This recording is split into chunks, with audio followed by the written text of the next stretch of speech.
என் உடை பத்தி நான் ஏன் இல்ல நீங்க அணிந்திருக்கிற உடை வெயிலுக்கு சரியான உடையா அப்படின்னு கேக்குறேன். அது சரியான உடையா இல்லையான்னு. நம்ம என்ன டாபிக் பேசிட்டு இருக்கோம்? உடை நீங்கள் அணிந்திருக்கிறது சரிதானா எனக்கு ஆமான்னு சொல்லுமா.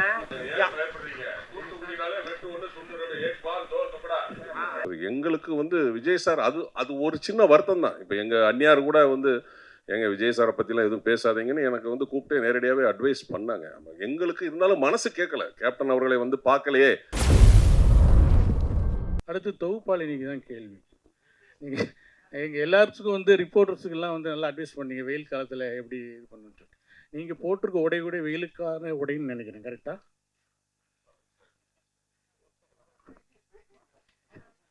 புரியுதா? கொஞ்சம் தெளிவா கேட்க முடியுமா? அதாவது வெயிலுக்கு நிறைய தண்ணி குடிக்கணும், அந்த மாதிரி நிறைய அட்வைஸ் பண்ணீங்க. நீங்க அணிந்திருக்கிற உடை வெயில் காலத்துக்கு ஏற்ற மாதிரியான உடைன்னு நான் நினைக்கிறேன், கரெக்டா?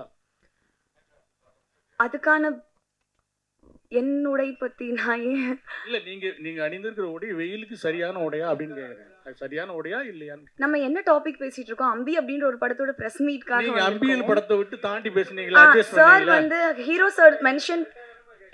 சார் மென்ஷன் பண்ணாங்க, இது மாதிரி அவருக்கு உடம்பு சரியில்லாம போச்சு, 2 வருஷம் ஜாண்டிஸ்ல இருந்தேன், பத்திய சாப்பாடுலாம் சாப்பிட்டேன்னு சொன்னாங்க.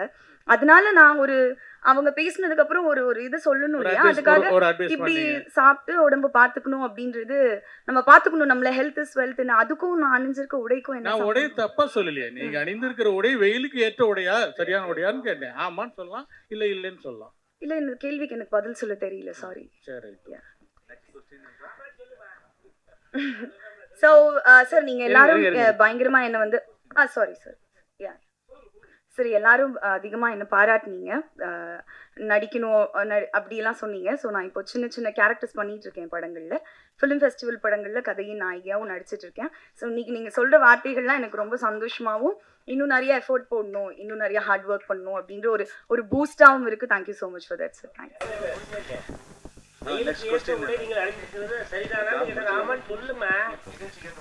காட்டன் சாரி நல்லதுன்னு சொல்றீங்க. Oh, cotton sari is good for summer அப்படி சொல்றீங்களா? This is my comfort dress, அதனால போட்டிருக்கேன். தேங்க்ஸ். டைரக்டர் சார் அப்படி இல்லை சார், இடம் பொருள் ஏவல் அப்படின்னு இருக்கு இல்லையா, நம்ம கேமரா முன்னாடி வாயில வந்து எல்லாம் பேச முடியாது இல்லையா? Very good sir. Director sir சொல்லுங்க. நீங்க நிறைய ரோபோ சார் கூட சொன்னாரு நிறைய ஹீரோ ட்ரை பண்ணீங்கன்ட்டு. ஆனா வந்து உண்மையாவே ட்ரை பண்ணீங்களா இல்ல வந்து மேடைக்காக ரோபோ சார் சொன்னாரா? இல்லை, 2 பேரும் பேசணும். எடுத்த உடனே நான் ரோபோ கிட்ட ஹீரோவாக நடிங்கன்னு சொல்லலை. நான் அவர் வீட்டுக்கு போயிட்டு அவரை மீட் பண்ணும்போது அவர் ஸ்கிரிப்ட் நான் ஒன்று சொல்கிறேன், இது யார் வச்சு பண்ணால் நல்லாயிருக்கும்னு நீங்கள் சொல்லுங்கன்னு தான் ஃபஸ்ட்டு அவர்கிட்ட சொன்னேன். அப்போவே எனக்கு ஒரு இது இருந்துச்சு, நல்லா ஒரு வெயிட்லாம் ரெடியூஸ் பண்ணி அந்த டைமில் இந்த நமக்கு இதுக்கு இவரே பண்ணால் நல்லா இருக்குமே, ஒரு 40 இயர்ஸ் ஹீரோ அப்படின்னும் போது ஒரு கூட பிறந்த குட் அப்பா இப்போ குட் தாத்தா ஆயிட்டாரு. ஆமாம், அது உண்மைதான். அது வந்து உண்மையிலே தாத்தா வராரு கதரை விட போகிறாருங்கிறது ரோபோவுக்கு தான் கரெக்டாக இருக்கும். ஏன்னா வந்து இந்த படத்தில் உண்மையிலே வந்து கரெக்டு தான் நீங்கள் சொல்கிறது சார். ஆல்ரெடி வந்து ஒரு பேட்டியில் வந்து விஜய் அவர்களை பற்றி பேசியிருந்தீங்க. இப்போ என்னடானா படத்தில் ஒரு விஷயம் ஒன்று பேசணுன்றதுக்காக அவர் வந்து ஜனநாயகன் நடிக்கிறாரு, நான் வந்து மக்கள் நாயகன் அப்படின்னு நடிக்கிறேன் அப்படின்னு சொல்கிறீங்க.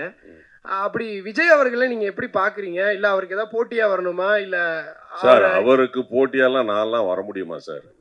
அவரை பத்தி பேசினாதான் அப்படிலாம் கிடையாது சார். அதெல்லாம் இல்ல, இப்ப ஆல்ரெடி அவரை பத்தி பேசியே நிறைய பேர் பெரிய ஆள் ஆயிட்டு இருக்காங்க. அப்படிலாம் கிடையாது. அந்த மாதிரி நான் ஆல்ரெடி பெரிய ஆள் தான் சார். 6 அடி 3 சென்டிமீட்டர் இருக்கேன் சார், 106 கிலோ இருக்கேன் சார். நான் ஆல்ரெடி அவரோட வெயிட் அவரோட ஹைட்டு சார்.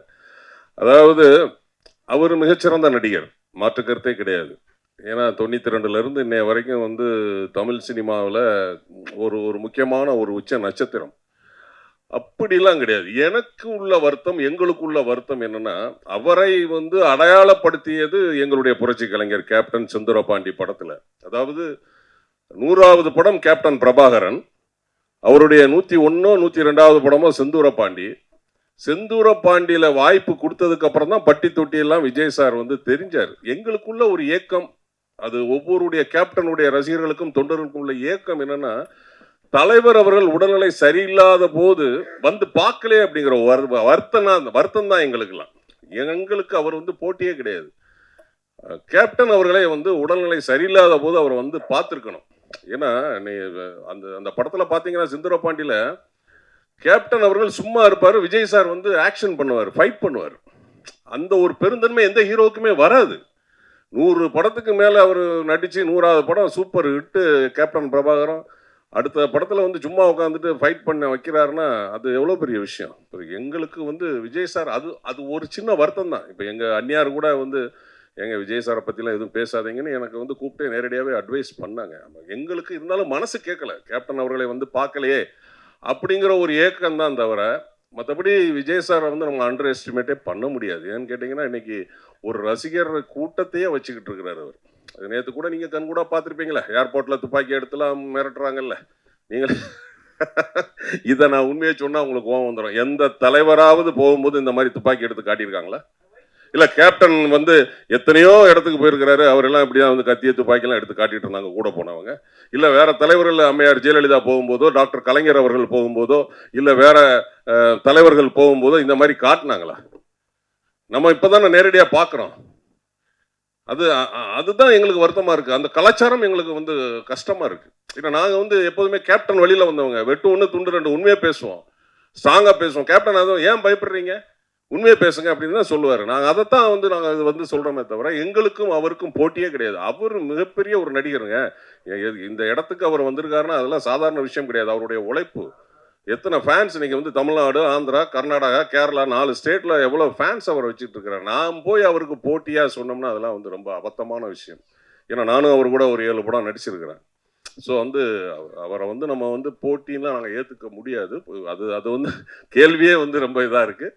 பட் எங்களுக்கு வருத்தமாக தான் கேப்டனை வந்து அவர் சந்திக்க வரலையே அப்படிங்கிற ஒரு வருத்தமாக தவிர வேறு எதுவுமே கிடையாது. சார் ரோபோ சார் பொதுவாக விக்ரம் சாரோட கேரக்டர் நேம் தான் டைட்டில் அம்பின்னு வச்சுருக்கீங்க. ஸோ எஸ்கே சார் வந்து ரெமோன்னு வச்சு அது பயங்கர பிளாக் பஸ்டர் ஆயிடுச்சு. ஸோ இந்த அம்பிக்கு எந்த அளவுக்கு நீங்கள் எஃபர்ட் போட்டிருக்கீங்க, எந்த அளவுக்கு பயங்கரமாக வந்திருக்கு? இல்லை, அம்பின்ற ஒரு பேரே வந்து ஒரு சாதுவான கேரக்டர் தான். அது எதை பார்த்தாலும் பயப்படும், ரொம்ப சாதுவான கேரக்டரு. ஸோ அந்த மாதிரி ஒரு சாதுவான கேரக்டர் பண்ணக்கூடிய விஷயங்கள் ஆப்போசிட்டில் எவ்வளோ ப்ளஸ்ஸாக மாறி அந்த ஹீரோவுக்கு அடாப்ட் ஆகுது அப்படிங்கிறது தான் கதை. ஸோ என்னால் முடிஞ்ச அளவுக்கு பண்ணியிருக்கேன். அதுக்கப்புறம் இயக்குனரும் மக்களும் சொல்லணும். ஆங்கர் உங்களுக்கு ஒன்று. ஸோ நீங்கள் வந்து அட்வைஸ் பண்ணீங்க, எங்கள் ஹெல்த்தை பற்றி பயங்கரமாக அட்வைஸ் பண்ணீங்க. ஸோ சம்மரோ வின்ட்ரோ ட்ரெஸ்ஸு போகிறோமான்றது தான் மேட்ரு, என்ன ட்ரெஸ்ஸு போடுறன்ற மேட்ரு கிடையாது.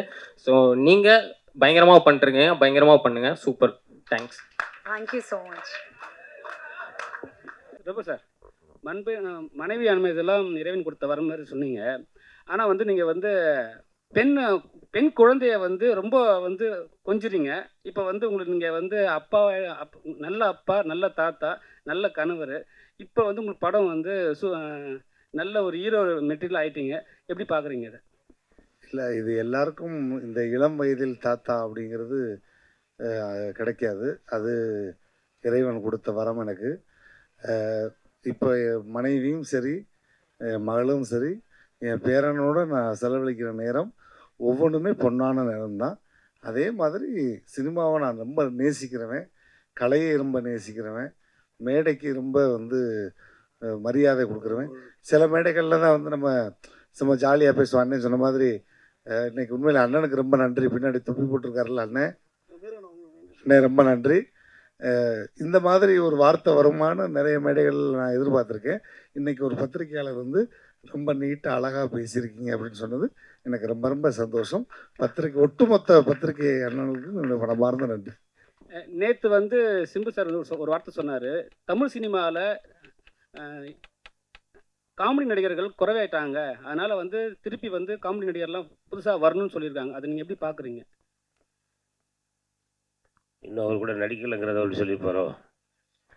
அவர் கூட இல்லை, இப்போ என்னன்னா சந்தானம் வந்து ஹீரோ ஆகிட்டாரு. ஆமாம், இப்போ திரும்பவும் காமெடினா மறுபடியும் வராரு. அது மாதிரி காமெடியர்கள் குறைவாக இருக்கிறார்கள் அப்படிங்கிறத நம்ம ஏற்றுக்கிட முடியாது. நிறைய பரவி கிடக்குறாங்க. ஆமாம், அவர்களுக்கான அந்த வாய்ப்புகளும் நேரங்களும் வரல அப்படிங்கிறது தான். அதானே, காமெடியர்கள்லாம் வந்து ஹீரோவாக மாறிட்டாங்க, அதுக்கப்புறம் காமெடியாக வரமாட்டாங்க, கண்டிப்பாக வரணும்னு சொல்கிறாரு. அது ஒருவேளை சந்தானம் சாரை மனசில் வச்சு கூட சொல்லியிருக்கலாம். ஏன்னா காமெடி குறைஞ்சி போச்சு அப்படின்ற மாதிரி. அது யாரை மனசில் வச்சு சொன்னார்ன்றது அவருக்கே வெளிச்சம் என்ன. ஆனால் காமெடியில் பாருங்களேன், மேடையில் ஃபுல்லாகவே இருக்கிற எல்லாருமே காமெடிகள் நினைப்போம். அதனால் வாய்ப்புகள் கொடுங்க. இப்போ நீங்கள் அண்ணன் சொன்னார்ல, கோவை பாபுலாம் அருமையான திறமையான ஆள். ஆனால் அதற்கான அந்த நேரம், காலம், வாய்ப்புகள், அந்த சினிமான்றது அதிர்ஷ்டத்துக்கு தானே வரும்.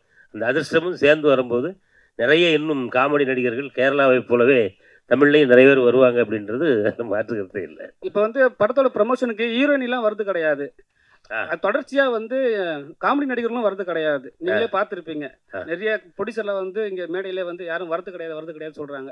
அதெல்லாம் எப்படி பார்க்குறீங்க ஒரு காமெடி நடிகராக? படத்தோட ஒரு விளம்பரத்துக்கு தானே நினைக்கிறேன் நான். அதெல்லாம் படத்தோட விளம்பரத்துக்காக தான் நினைக்கிறேன். இப்போ நான் தான் இப்போ நம்ம அண்ணன் பம்பு கூட சொல்லி அனுப்பினேனே, ராஜேந்திரன் இப்போ போகும்போது கூட ஏதாவது ஒன்று போட்டு விடுங்கண்ணே, படத்தை பற்றி சம்மந்தம் இல்லாமல் ஏதாவது ஒன்று பேசுங்க அப்படின்னு சொல்லிவிட்டேன். ஆனால் அண்ணன் போட்டிருக்காப்புல 2 3 பஞ்சு, அது எப்படி வெடிக்க போகுதுன்னு தெரியல. ஆமாம், அதனால் அதுவெல்லாம் சும்மா விளம்பரத்துக்காக தான். மற்றபடி இப்போ எங்களுக்கு பிடித்த இயக்குனர் வந்து அவர் எல்வின், எங்களுக்கெல்லாம் ரொம்ப பிடித்த நடிகர். நான் கம்மியாக தான் கேட்டேன், நான் 7 கேட்கல, நான் 4 தான் கேட்டேன். எல்லா மேடைக்கும் வந்துட்டு தானே இருக்கு டேரக்டர் சார், நீங்கள் பார்த்துட்டு தானே இருக்கீங்க.